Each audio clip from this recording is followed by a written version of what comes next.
Welcome. If you're someone who loves customizing every detail of your smartphone, you probably want your notifications to stand out too. Today, let's learn how to change the sound for playing media notifications on Chrome, making it truly your own, step by step, with the latest method. First, unlock your phone and head to your settings. This is the main hub where you control everything about your device experience.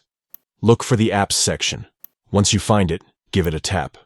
This area lists all applications installed on your phone, and from here, you can make individual tweaks for each. Scroll through your list of apps until you locate Chrome.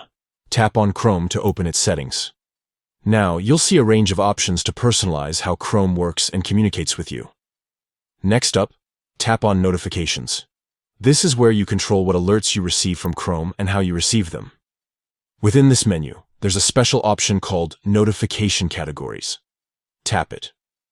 These categories let you fine-tune every sound and alert type Chrome uses. From here, scroll or search for playing media. This is the specific type of notification Chrome sends when you play audio or video content. Tap on it. Now, you're in control of how these media notification sounds behave.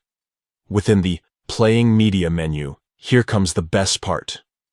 Tap on Sound. Instantly, you're presented with a list of tones, songs, and even the chance to add your custom sound if your device allows it. Browse through the sounds until you find one that really matches your style. Once you've made your pick, simply select it. This will now be the sound you hear whenever Chrome gives you a media playback notification. And there you have it. With just a few taps, you've given your Chrome notifications a personal touch.